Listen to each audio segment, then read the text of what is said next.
I've tried like every form of birth control, and each one has like damaged my body completely. The pills made me suicidal. Neuvering was giving me chronic yeast infections.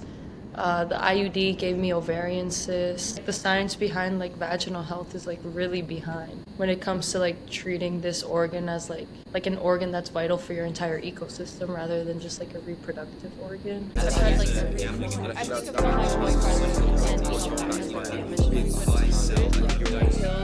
Isa, hi, how are you doing today? Great, thanks for having me on. Thank you so much for meeting with me. I just watched Birth Control. Reese, that's the mutual that we know each other through. He could not stop raving about it, and I 1000% understand why. We're gonna get into that a little bit more, but for those who don't know, Isa is a talented filmmaker and storyteller, telling stories themed around birth, sex, perception, religion, and even pain. So, thank you for joining me. Thank you. Thank you for this introduction. Yeah, absolutely. Do you watch a lot of movies or TV shows? Do you have like a favorite? Yeah, yeah. I've been watching Adventure Time a lot recently because I never finished it like as a kid, so I'm getting back into it. And I think it's genius. Literally so genius. Yeah, I feel like you've inspired me. I got into it like later in life, like in Yeah. college through friends. Well, Midnight Gospel was like one of the first shows that I watched, and I was like, oh, this is what animation can be also. Would you say that was a big inspiration for you? Yeah, I think that kind of gave me the push because it came out like when I was finishing high school and I was still like deciding what I wanted to do or like where I wanted to study and what path in life I wanted to take. Then I was like, oh yeah, this is animation. Oh my This is God. it. Were you like writing or doing anything in that realm before that? I was making a lot of art. I've like always made art since I was a kid. Oh yeah, that's my self-portrait when I was like My 7. gosh. Just a little potato head. I've been always making art and I started like making just like GIFs and stuff in high school. Yeah. Were these animated or just Yeah, yours? yeah. Nice. But yeah, I mean, I finished high school in the pandemic. Like the pandemic hit my second semester of senior year. And I was like, it was the first time I was like physically taken out of society. And I realized like how much I was conforming to these gender norms and like sexuality norms that I didn't like even realize like was like influencing me so much. And it was like I feel like it was the first time I was like fully just like with myself and able to like express myself without any like shame or worry. Yeah. And I like shaved my head and I was like, let's go. Oh my God. And You know now, what? I like literally cut all my hair off during the pandemic too. Something yeah, about being like by yourself in four walls all day long, like nothing like it, truly. yeah. But I also think like every person who's like a female identifies as a woman should shave their head. It's like Totally. the most liberating thing. And just getting out of this perception of like the male gaze and like what beauty is like I think it's the greatest thing that you can do for yourself. And yeah, and like during 1000%. the pandemic, like I realized like so much of these like societal norms that I learned and like I just like believed I learned from animation because that's like the first like art form I was like really exposed to and like consumed a lot. And I think for like most children, that's the case. And it's like all just like heteronormative, you know, gender's real, girls don't play, only boys play, you know. Boys can be spies, girls can't. Now it's like now that the tide is changing, especially for kid shows, which I really appreciate. But when I was growing up, it wasn't really like that. So I was, yeah, I mean, that's kind of what pushed me to get into animation in the first place because I was like, I want to be able to offer the opposite for children so they don't have to go through like a pandemic to realize that gender's fake. Yeah. Sexuality, like it's all fake. It's all Yeah. bullshit. So would you say it was more of like something that you were watching during the pandemic or just simply like being alone and understanding yourself a little bit better? Like it was mostly like being alone and just like understanding myself and being able to like live authentically and not worry about what anyone else. But then also like watching like Midnight Gospel came out around that time, and I was just like, it was like all these like different aspects that was just showing me like what animation has like what it I perceived it as and what it did for me, and then like what I can do with it and like how I can like contribute to this, like use this art form to like contribute to like a just like a different society that I want to live in and help people. Totally, totally.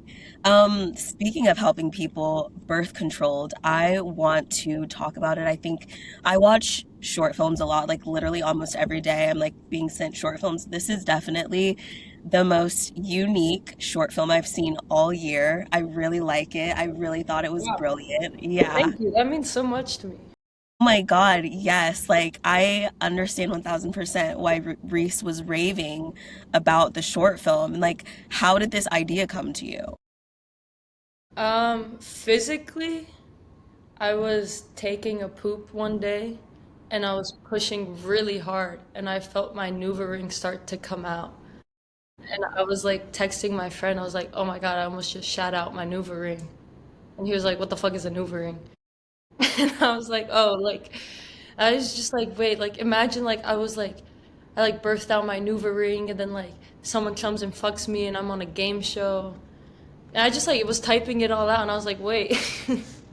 In the text message app? Yeah, yeah. Like I typed it, but I was like trying to figure out like ideas for my thesis film because I was studying animation at Pratt and I chose this. But I was like, I feel like I'm on a game show. Like as soon as like my ring, like I was just like birthing it out. I was like, oh my God, like my reproductive rights are like a game. But it was like that's like how the initial idea like came. But like that whole film is like just a manifestation of like my anger with Western gynecology and just like where I'm at right now. I've tried like I mean just like the past couple years like as I became like an adult I've been using like I've tried like every form of birth control and each one has like damaged my body completely. Like the pills made me suicidal. NuvaRing was giving me chronic yeast infections. The IUD gave me ovarian cysts. You know, just like each one had like its own complications, and I was just like in this like feedback loop like with gynecologists here where I would like get prescribed antibiotics to treat like symptoms from birth control. Then those antibiotics would give me yeast infections, and then I would have to treat the yeast infections. But then because I've been taking the medicine so much, my body built an immunity, so I'd have to like triple the dosage, and it's just like years and years of like just like taking like medication because of complications from birth control. And it's just like how are we in this situation right now that like I don't know. I feel like the like vaginas are like the science behind like vaginal health is like really behind when it comes to like treating this organ as like an organ that's vital for your entire ecosystem rather than just like a reproductive organ. Yeah. So this film was just like a like all that anger came into this film. And it's like the same like the same system that like sexualizes and fetishizes women and queer people and strips them of their bodily autonomy is the same system that is like repressing our healthcare and the science that goes behind like figuring out like what the vagina is, you know what I mean? Like how we can like go about vaginal healthcare in like a better way. Oh my God. That is very profound to even, I feel like I think about pieces of that just because, like, my own experiences with birth control too. Like, the pills were so not it. Just like, like feeding your body all these hormones and just like making it think that it's like pregnant so you don't get pregnant. Like, it doesn't make sense. It cannot be healthy in the long form or in the long term. Cutting your body off from having its period also. Yeah. Like your body needs to shed. Yeah. And I did that for so long. And I got like so many ovarian cysts. Like actually making birth control the last 2 months, like a combination of the stress and these complications. Like I had to get emergency ovarian surgery Oh because my I God. almost lost my ovary from a ovarian cyst I got from the IUD. And Oh I my feel like it God. just became like full circle. Yeah, yeah. So I was gonna ask you if there was anything that you learned during the process that you weren't expecting to face, because it seems like this story kind of hit you mentally, emotionally, spiritually, and physically. Yeah. Um, I guess I didn't expect it to resonate with so many people, which I really appreciated. Because I feel like making this film, it was just really cathartic. Even though like my body did like give up on me while making it, and I had to go through that, I was able to finish on time, which I'm really thankful for. But it was like very, very painful. It was like, I don't know, healing from that. I was also diagnosed with endometriosis during the recovery. But I feel like I don't know. It just felt like I had to get it out of me, and it was like coming out of me through making this film, like this like gynecological trauma. I was releasing it in a way, and I'm still like dealing with it now, but I feel like way more like clarity when it comes to my body and just the world that we live in. I don't know. I don't really know if I answered your question. No, you did. It, I feel like you learned a lot about your body and you learned a lot about just like even the healthcare system and it sounds like you learned a lot from Yeah. creating the short film. Your work really fascinates me because I feel like you're able to be so open and vulnerable and keep your work intriguing and entertaining. And it almost feels like you don't really care if something is a little bit too taboo for someone. You're like, this is a story that I need to tell. I'm a ghostwriter and I've had like clients that I would write about like sex for example, which is probably one of my favorite things to write about. But like I feel so almost like scared to publish that like on my own publication. Or can you walk me through the very first time you created a project that had like a shock factor and how the gravity of the feedback from other people affected you, but you pushed through it? Yeah, I mean, I can't remember like the first time, but one of the first animations I made was with this technique called clay painting, where it's like basically you treat clay as a 2D and you're pushing it on like a glass surface, and it has this like amazing texture.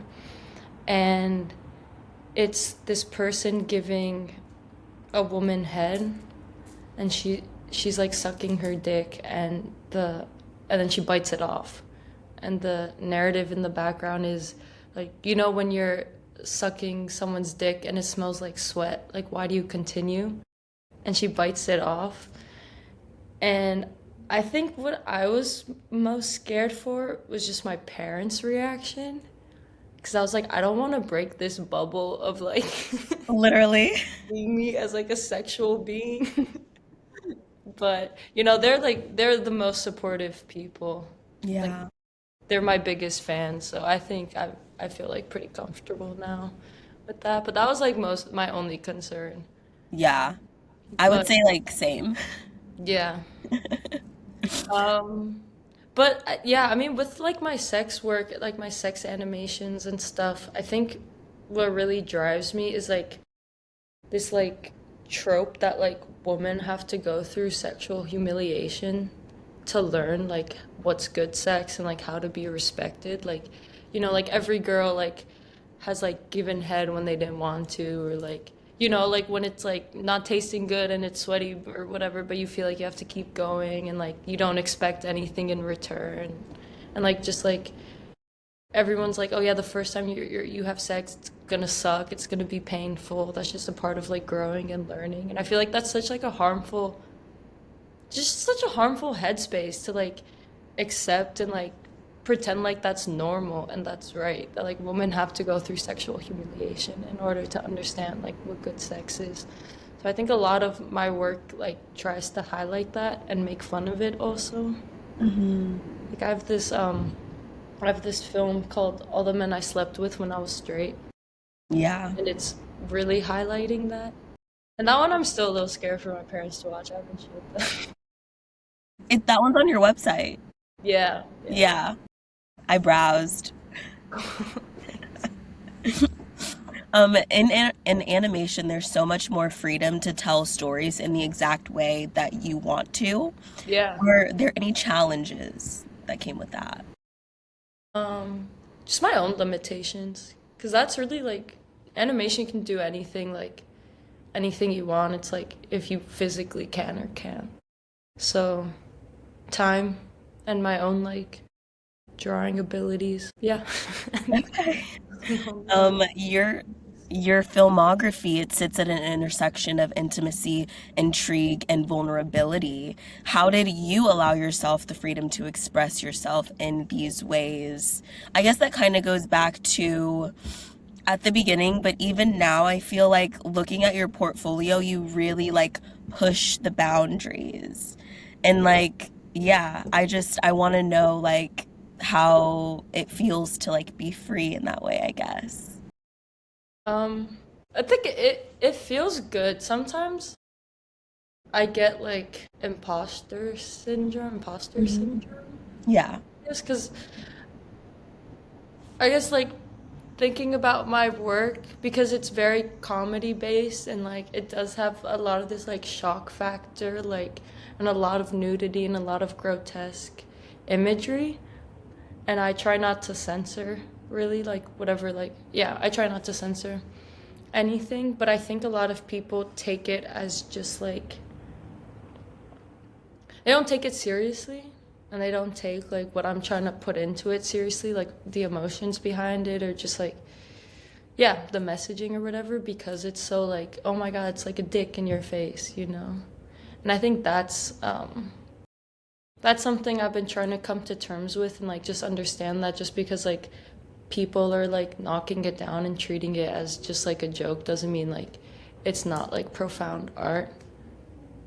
So I've been yeah, sometimes I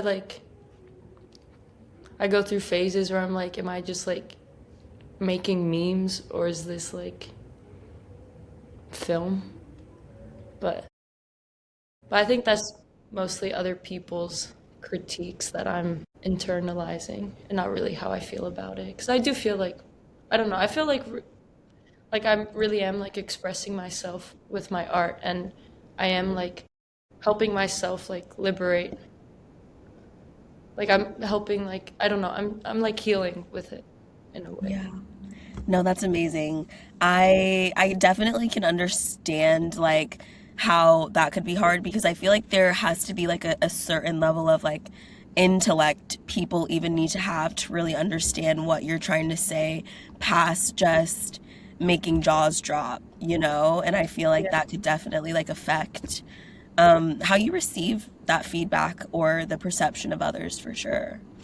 Yeah, and I think with animation, why I love animation so much is because it is like in like a broader sense, almost like a child's medium. Like people don't take it seriously, and it allows you to like tackle these topics and like these tropes and just like these like intense themes in a way that the audience isn't going to be put off by it because they're like, oh, it's animation, like it's for kids. This isn't going to be like a threatening thing to watch. Like this isn't going to make me question anything. You know, it's not like a documentary about the same thing. Like people aren't going to be thrown off by it from the start just because the animation is medium or the medium is animation.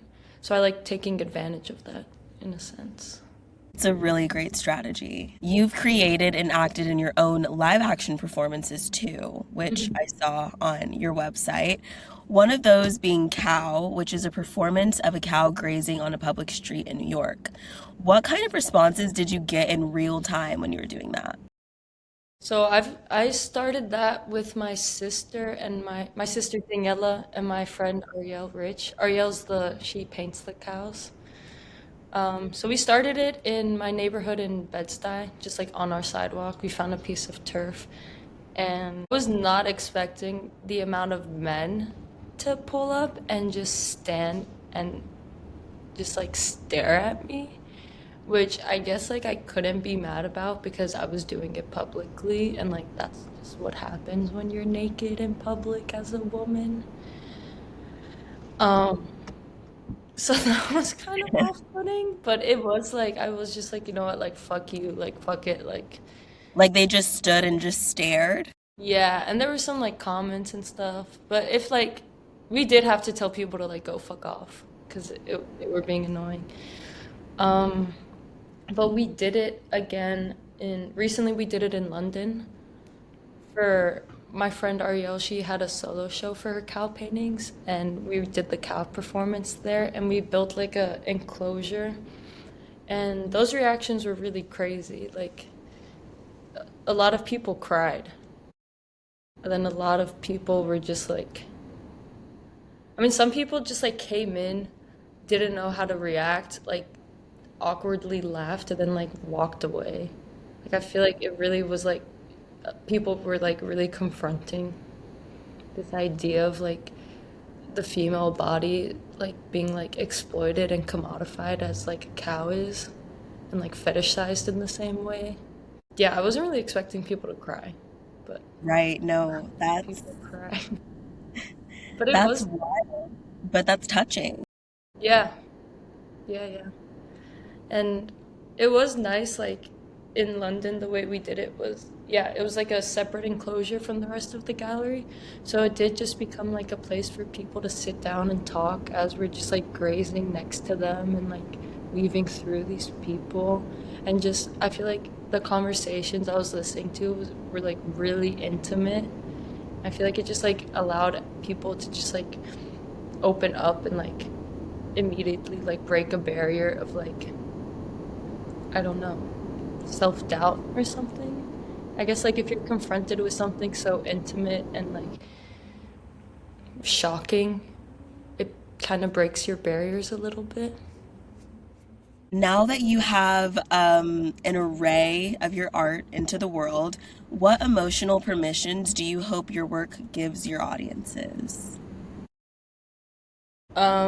Just like freedom, freedom of expression, and like not being shy to talk about your body or just like, I don't know, embarrassing things. I feel like a lot, I don't know, like growing up as a girl, like you could never talk about masturbation, you could never talk about like your sexual fantasies. Like that was a boy thing, you know. They were allowed to talk about that. Like, and also like gynecological problems, like, you know, like getting UTIs after sex or like how to deal with that, yeast infections. These are all like very like private conversations, and it's like, oh, like only like girls can talk about this with other girls, like, and it like no boys can hear. You know, it's like very like embarrassed. Growing up like as a girl, like you're taught to be embarrassed about your body, and I think that's like one of the most harmful things that we have learned as a society. And I really hope like, I don't know, my work can inspire people to not feel that way and be like grotesque and upfront and like, you know, embrace it. Yeah. Well, I definitely think you're on the right path. Like, again, Birth Controlled was so unique and so brilliant, and I'm really grateful that I got to see it. Yeah. Thank you so much for coming on. That is all I have for you today. Where can the people find you? I'm on Instagram at Isa the Pizza, and I guess just Instagram. My website Okay. is isafraga.com. There's my contact info as well. I'll link it below. Thank you so much, Isa, for coming on. Thank you. Thank you so much. I posted on my boyfriend and each one has like damaged me.